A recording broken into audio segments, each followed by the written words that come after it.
아직도 코로나19와 싸우고 있는 의료진들, 잊혀진 채 싸우고 있는. 맞아요. 그래도 여전히 계속 막 중환자도 발생하고 있고 누군가는 ICU에 들어가고 막 이렇게 하고 있을 거 아니에요. 네. 계속해서 사망자도 발생하고 있는데 지금 이제 잊혀진 채 싸우고 있잖아요. 그래서 이럴 때 한 번쯤 이렇게 생각해 보면 어떨까. 최근에 좀 다시 확진자가 많이 느는 추세라고 하더라고요. 두 번, 세 번 걸리시는 분들이 굉장히 네, 많다고 하더라고요. 확진자가 늘어났다는 거는 의료진들이 그만큼 부담이 있다는 건데 또 이제 연말 되면 연말에 또 만나야 될 사람들도 만나야 되고 네. 또 힘든 시간들이 좀 맞아요. 있지 않을까. 근데 저는 모르겠어요. 이제 한 3년 됐잖아요. 이렇게 오래 갈지 아무도 몰랐잖아요. 그렇죠. 맞아요. 제가 그 2020년 초에 이게 발생하기 시작했을 때 아직 이름도 없을 때 네. 코로나19라는 이름도 없을 때 이게 그 당시에는 정확한 집계를 어디서만 하고 있었냐면 존스 홉킨스 대학의 통계가 가장 정확했어요. 그랬나요? 1월에. 그래서 아침에 일어나면 존스 홉킨스 대학의 홈페이지에 들어가서 사망자 몇 명, 그다음에 감염자 몇 명, 뭐 치료된 사람 몇 명 이거를 매일 적었어요. 한 2달 넘게 적었는데 나중에 우리나라가 가장 많아지면서부터는 안 적었어요. 그걸 적으면서 무슨 생각했냐면 이게 어쩌면 내 인생에 경험할지 모르는 가장 어쩌면 큰 전쟁일 것이다. 여기서 벌어지는. 그러니까 이게 코로나19가 바이러스와의 전쟁인데 이게 수식어로 그냥 레토릭이 아니라 네. 진짜 전쟁의 모든 속성을 다 갖고 있어요. 어떤 속성이죠? 전쟁. 네, 전쟁의 특성은 일단 사망자가 발생하죠. 이게 적이 공격해 오는데 적과 맞서 싸우려면 이쪽에 군인들이 필요하잖아요. 군인들이 말하자면 의료진인 거죠.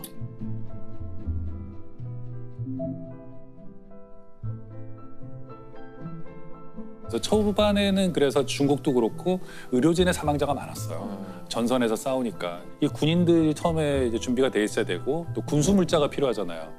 처음에 마스크도 없어가지고 우리가 막 마스크 매점 매석하고 그랬잖아요. 맞아요. 마스크 품절나고 그랬죠. 네. 그다음에는 탄약 같은 게 필요하잖아요. 네. 그게 이제 백신이죠. 백신이 올 때까지 굉장히 오래 버텨야만 했잖아요.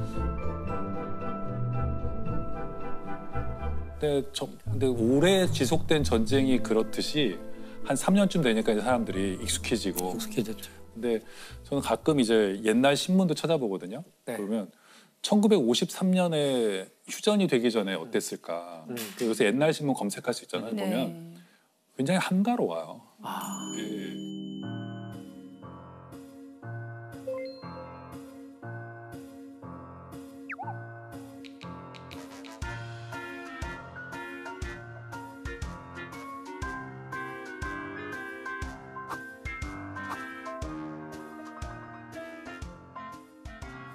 네, 그러니까 휴전선에서만 계속 일진일퇴의 공방이 벌어지고 있고 뭐 임시 수도인 부산이라든가 이런 데서는 일상이 회복되고 있었던 거죠. 네. 그래서 보면서 아이고 되게 비슷하다. 우리 지금 삶하고 어디선가는 서서히 무뎌지면서 이제 뭐 그냥 일상을 살아가고 있지만 뭐 어디선가 누군가는 계속 이제 그걸 직면하고 있는 거죠. 그리고 2020년에 겪었던 의료진들의 무슨 예를 들면 PTSD 같은 게 지금이라고 없을 리도 없잖아요. 그렇죠. 죽음에는 무뎌지지 않으니까 그들은 계속 어떤 심리적인 문제도 겪을 것이고 또 막 이런데 어쨌든 가장 큰 차이는 현재는 사람들이 별 관심이 없다는 거. 그래서 뭐 그분들을 이게 뭘 얘기를 하고 싶었어요.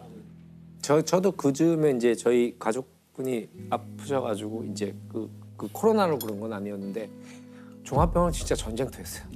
내가 보호자인데 왜 병실에 못 들어가냐부터 시작해서 여기저기 싸우는 소리예요. 네. 근데 그 의료진들은 얼굴이 딱 봐도 이분들 잠을 못 잤어요. 그렇죠. 머리도 다 엉망이고. 그런데 와, 나 같으면 못하겠다. 나 같은 직업이 저거라도. 아직도 현장에서 고생하시는 분들이 굉장히 많이 계시죠. 그러게요.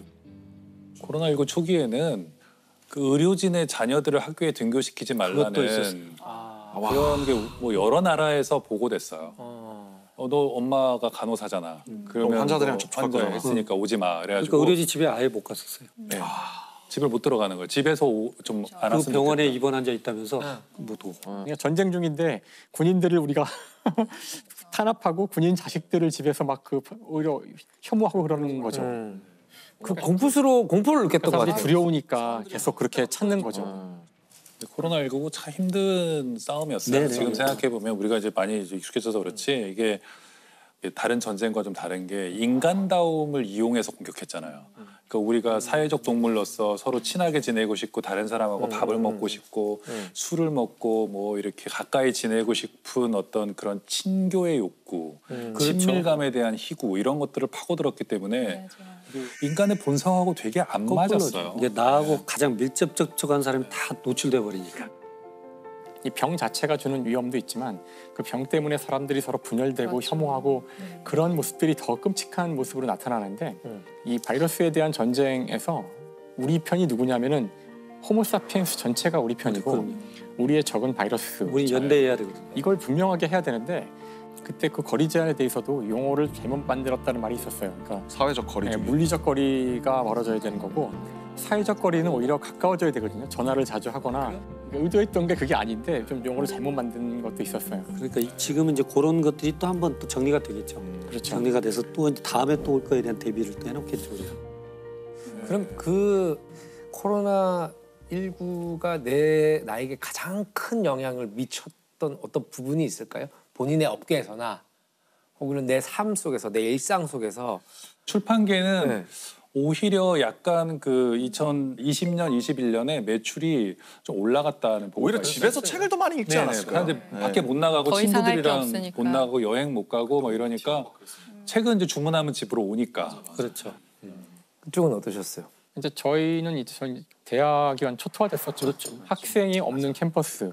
말이 안 돼. 사실 상상도 못하는 일이었죠. 그때. 정말 우울한 캠퍼스의 모습을 보면서 예상할 수는 있지만 학생들이 대학에서 수업을 듣는 것만이 아니라 네. 자기들의 문화를 만들고 서로들 간에 모여서 맞아요. 사회를 만들고 이것이 얼마나 중요한지도 또 깨닫게 돼서 2년간 그게 없었잖아요. 그래서 이번 올해부터 이제 올 2학기부터 2년 반이 지나서야 이제 비로소 학교에 학생들이 와서 이제 다시 학생회를 조직하고 다시 뭔가 그 전의 문화를 만들어 보려고 하는데 안 돼요. 갭이 있잖아요. 이걸 기억하는 사람이 별로 없어서 정말 저도 깜짝깜짝 놀랄 때가 많은데 학생회에서 와가지고 뭐 예를 들어서 저희가 MT를 가려고 합니다. 그래서 그래 MT 좀 가야지 너희들 지난 2년 반 동안 못 갔잖아. 근데 MT를 가려면 어떻게 해야 되나요? 이끌어줄 선배가 뭐 후유증이 있구나. 어디로 뭐 돈을 걷어야 되나 뭐 하나도 애들이 모르는 거야. 뭐 축제를 해야 되는데 뭐 뭘 어떻게 해야 되는지를 아는 단절이 애가 돼가지고. 없는 거예요. 그러니까 사실 이게 우리가 너무나 그동안에 당연하게 굴러가고 있었던 사회의 많은 것들이 사실 이게 전수가 되었던 거잖아요. 선배가 있고 다음 사람한테 얘기해주고 이렇게 되던 것이 이게 끊겼을 때 다시 시작해야 된다는 것이 얼마나 어려운 것인지 금방 복구될 거라고 지금 기대는 하지만 모르겠어요. 이게 똑같이 다 복구될지. 그 세대는 영원히 상흔처럼 지나가는 것 같아요. 그럴 것 같아요. 그 다음 이번 이제 들어오는 신입생들부터는 새로운 문화가 형성될 수도 있고 회복의 기미가 보이더라도 그 딱 그 3년은 그 상흔처럼 평생 가는 것 같아요. 너무 안 됐어요, 저는. 안 됐죠. 본인들이 자조적으로 뭐라고 그러냐면 미개봉 중고폼이라고 그래요. 아직 까보지도 않았지만 중고가 돼버린. 2학년이 되고 3학년이 돼버리고. 저희 딸도 이제 고등학교에 입학하면서부터 지금 코로나 똑같죠, 시작돼서 그렇죠. 2년 지금 3년 마스크를 벗은 적이 없거든요 학교에서 서로 얼굴을 모른대요. 맞아요. 예. 얼굴을 몰라요. 얼굴을 다 본 적이 한 번도 없었기 때문에 그리고 마스크 벗는 거를 약간 이제 싫어해요. 예, 예. 부끄러운 것, 쌩얼을 보이는 맞아, 것의 맞아, 부끄러움으로. 근데 이제 하더라고요. 이제 밥 먹을 때는 벗을 수 있게 하라 그랬는데 그 자기를 보여주는 게 싫어서 밥을 안 먹는 아이들도 있고. 그러니까 지금 아이들의 그 사회성에 대한 문제는 사실 우리가 너무 심각하게 생각하지 않는 경향이 있는데 저는 이게 뭔가 사회의 문제를 일으키지 않을까 걱정도 많이 돼요, 사실. 이 친구들의 사회는 제가 아마 짐작할 수 없는, 제가 상상만 겨우 해볼 뿐인 것 같아요. 완전히 다른 거죠. 그런가 하면은 제가 전혀 생각지 못했던 변화가 저는 올 초에 이탈리아 여행을 갔는데 거기 이제 가이드 해주시는 분 겸 사진 작가가 계셨어요. 굉장히 거기서 오래 사신 분인데 여기 소매치기가 많다면서요. 이제 다 그래 듣고 네, 왔고 네. 저도 옛날에 또 몇 번 가봤지만 많다면서요. 누가 물어보니까 거의 다 없었어요. 그런 거예요. 왜 없었어요? 관광객이 안 왔잖아요. 그러니까 그 소매치기들이 자기 잡이 직장을 없어진 거예요. 네네. 한마디로. 그러면서 그럼 그 사람들은 지금 다시 뭘 하고 시작하면 있는 되잖아요. 그랬더니 이 사람들이 딜리버리가 훨씬 돈이 되는 걸 알아버렸어요. 배달. 네. 그래서 소매치기는 저희가 가 있으면서 들은 적도 없고 본 적도 없어요. 한참 저는 이제 법의학적으로 보면 재난 불평등이라는 표현을 저희는 하는데 같은 파도가 치면 약한 사람이 먼저 쓰러지거든요. 네. 혹시 기억하실지 몰라도 그 코로나 시기 때 희한하게 가정폭력 또 영아 살해 뭐 아동 학대 뭐 이런 게 많았어요. 아이들도 도망갈 데가 없고 없죠. 네, 네. 어떻게 나갈 수가 없는 거예요. 그런 부분이 우리가 좀 다시 한번 돌아봐야 될 것 같아요. 이 코로나가 종식이 될까요? 이미 종식돼 간다고 봐야 돼요. 왜냐하면 재감염되는 사람들이 있다는 것은 네. 또 이미 일상 속으로 들어와 있다는 거거든요. 감기화되는 거죠. 종식이라는 게 어떤 뜻인지 또 생각해봐야 그렇죠. 되는데 이거 완전히 종식이란 완전히 무엇인가? 없어질 수는 없잖아요. 뭐든지. 내 친구 종식이. 이제 익숙해요. 김종식인가 뭐 잠깐 생각했는데 그 전쟁은 끝날 것인데 이제 전에 작년인가 제가 신의 화살이라는 책을 봤거든요. 이제 그런 전염병 팬데믹만 연구하시는 뭐 뉴욕의 무슨 학자신데 그분이 모든 팬데믹의 어떤 진행 과정들을 이제 보신 결과 뭐 로맨스의 폭발 같은 것도 우리가 생각해 볼 수 있다. 뭐 로맨스 대폭. 네, 로맨스 그러니까 사람들이 전쟁 이후에는 갑자기 사랑을 더 많이 하잖아요. 런던도 2차 세계대전 때 폭격받은 뒤에는 네. 그 폭탄 떨어진 뒤에 일상적 생활을 하더라도 살아남았다라는 그런 생각들이 환희가 있으니까. 역으로 그런 더 평범한 생활을 하더라는 거죠. 그리고 결혼도 많이 하고 또 애도 많이 낳고 뭐 이랬었는데 이번에도 그게 반복될지 좀 한번 지켜봐야 될 것 같아요. 이번엔 살아남았다는 느낌은 좀 덜하지 않아요? 네, 그죠. 유혈이 낭자하고 막 그러지는 않으니까. 그러니까. 근데 우리나라는 그 지경까지 가지 않았지만 예를 들면 이탈리아라든가 뉴욕 같은 데는 막 냉동 트럭에 막 시체들이 막 맞아요. 실려 있고 이런 걸 사람들이 봤잖아요. 네네. 그리고 우리보다 훨씬 끔찍하게 겪은 나라들이 있으니까 그런 나라의 어떤 젊은 세대들의 좀 팬데믹 이후의 감수성은 좀 다르지 않을까. 그럴 수 있죠. 우리가 언제나 변화를 많이 이야기하잖아요. 뭐 이번 코로나도 그 예지만 변화의 시대. 뭐가 많이 바뀌고 뭐 정신없이 세상이 돌아가니까 다 변화가 어떻게 되는지를 많이 얘기하는데 더 중요한 것은 변하지 않는 것들이 더 전 중요하다고 생각하거든요. 왜냐하면 실제 우리 인간의 역사를 보면 크게 변하지 않았어요. 상당히 오랜 시간 동안. 변화가 중요해진 것은 19세기 산업혁명 때부터 그런 거지. 솔직히 아무도 모르거든요. 맞아요. 특히 19세기 이후에 이 산업혁명, 과학기술이 만들어낸 변화의 특징은 누구도 예상하지 못한다는 거예요. 맞아. 왜냐하면 이 과학기술은 그 속성상 그 이전에 존재하지 않았던 것들이거든요. 맞아요. 플라스틱도 존재하지 않았고 30년대에 플라스틱이 만들어진 이후 어떤 미래가 올지를 예상하는 사람이 있을 수가 없어요. 이건 존재하지 않았던 물질이거든요. 결국 이 물질이 세상을 뒤덮을 지경까지 왔는데 아무도 몰랐죠. 따라서 이 변화를 예측한다는 게 얼마나 무모한 짓인지 때로는. 그렇다면 오히려 변하지 않는 거를 먼저 챙기고 변하지 않는 것들을 다 챙기고 나면 사실 변하는 것 찾기도 쉽거든요. 맞아요.